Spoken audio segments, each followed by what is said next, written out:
And basically what we do is we leverage our broker, for the bricks and mortar, for the insurance, copy machines, space, things like that, but really gives us the opportunity to build a tremendous business and the growth, and really help the consumer too.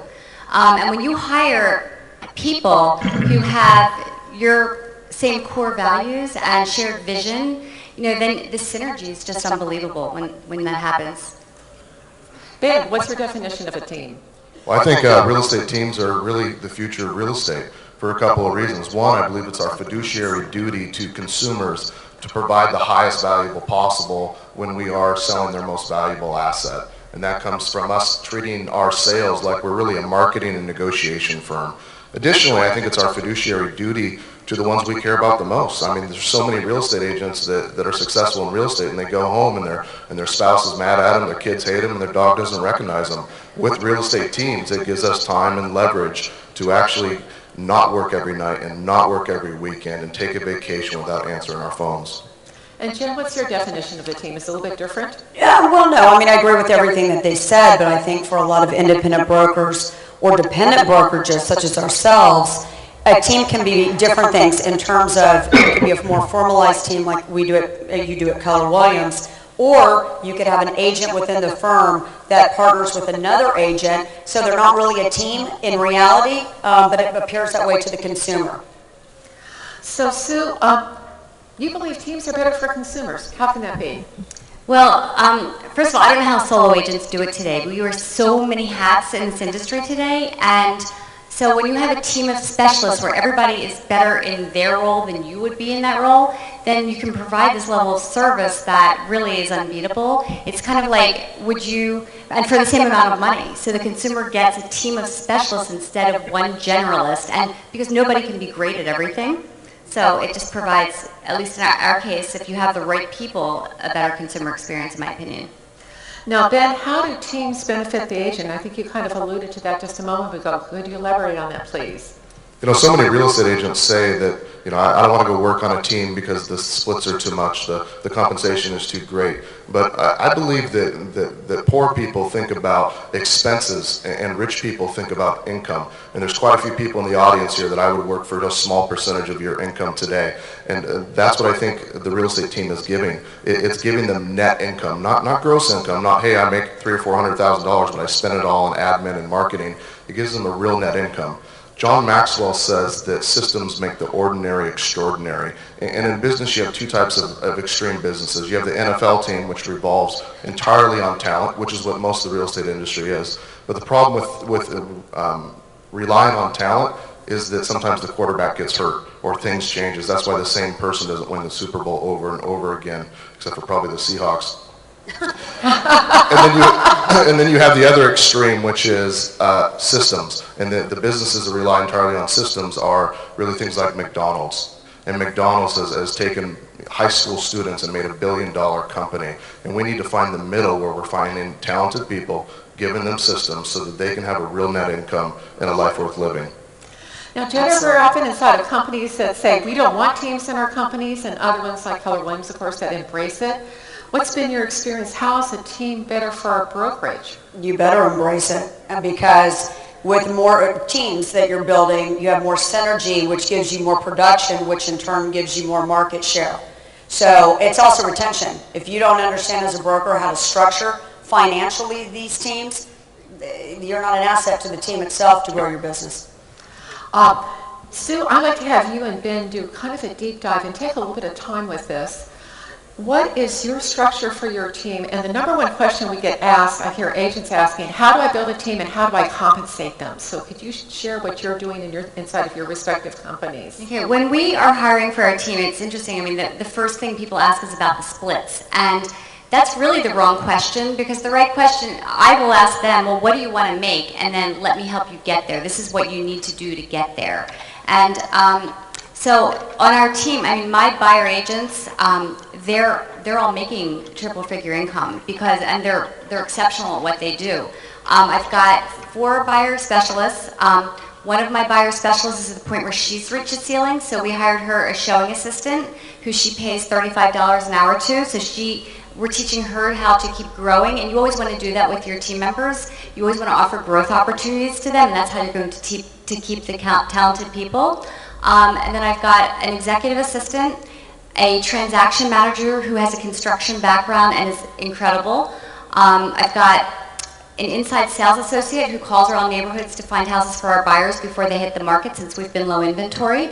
I've got a lead coordinator who answers our calls within 15 minutes, and then we'll cultivate that lead and hand out the appointment because we found that the buyer specialists just pretty much suck at the follow-up. And I think that's everyone. But how are you compensating? Oh, them? so the buyer commission, agents are bonus. How are you okay. So compensating? the buyer agents are on a 50-50 split. The inside sales associate is on salary plus 10% at closing of the listing, or buyer side if it happens to be buyer side. And the transaction manager is salary also. And I compensate my team very, very well. Your admin, when you have the right people and when you hire always where you want to go instead of where you are right now, because otherwise you're going to outgrow your people. So you always want to hire for your future. Great. And Ben, how about your team? So we pretty much followed the millionaire real estate agent model. We started with an assistant, then we hired a buyer's agent, then we hired a listing agent. We've since grown to hired inside sales agents and telemarketers and now showing assistants. Our team did 585 transactions last year, about 130 million in volume. Show off. In Bellingham, Yeah. Washington. In Bellingham, Washington, and it only took me 4 or 5 hours a week to actually work in my team. We pay our buyer's agents on a 50-50 split. If we provide them the lead or they generate the lead themselves, we take 65% if we provide them an appointment, so we get an extra 15% on it. Our showing agents make 30% of the buyer's agent's side of the transaction. Our listing agents are paid a salary, couple grand a month, plus 10% of the commission. Inside sales and telemarketers are simply compensated with a salary plus between 5 and 10% of the closed transaction. Goal is to make, like Ford did. The biggest innovation that Ford did in business was they tripled the salary of the manufacturing worker in their plant. And we want to do the same thing in real estate. Take somebody off the street, triple their potential salary, and they're working in a very small percentage, but they net and gross way more money than the normal agent. I want to go back to the first point you made because this is extremely important. Your first 2 hires were administrative. What's the reason for that?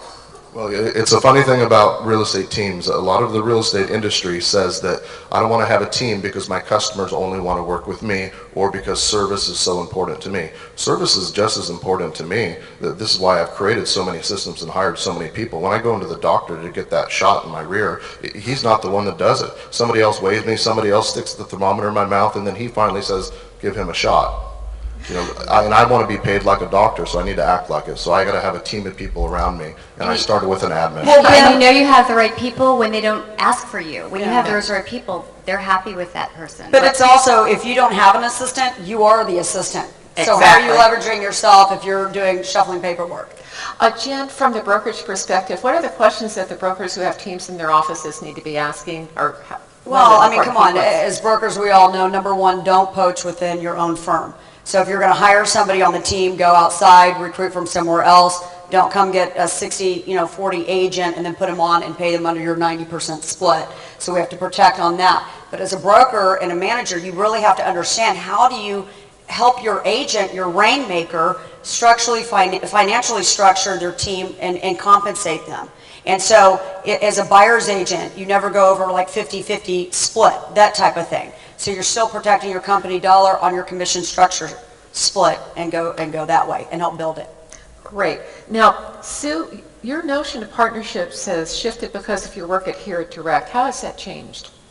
Well, everything is about the consumer. Every decision we make, every system starts with the consumer. And pretty much with the same amount of people this year, our business jumped from 62 million to 110 million in 1 year. And we just... Show off.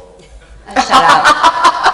Okay, and when you hire people who are, and then we do constant training. We listen to the consumer insight clips from Here at Direct on a regular basis, and the other thing is with our Here at Direct team, Brandy's over there, and she is so passionate about this, and she's running the Here at Direct team.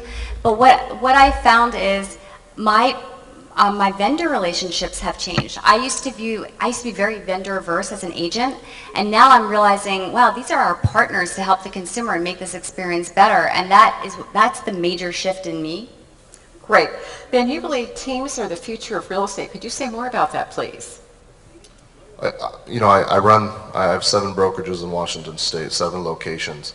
And what you see with other brokerages is if you don't create advancements for people to make more income and spend less time at work, they go off and they do something silly like create their own independent brokerage, or they go off and they go to the next. That's one of the biggest problems right there. Grass is keep always leaving, greener. right? They go to the next company because they're always looking for something different. But if you create a culture in your company that says, I'm going to create people that have businesses, which means they have net income, they're not working every single day, and they're really enjoying life, you can create retention. I think that's what the future of real estate is about getting all these entrepreneurial, super smart agents that are in the industry and teaching them that they can have a business, not just a swear word, a job.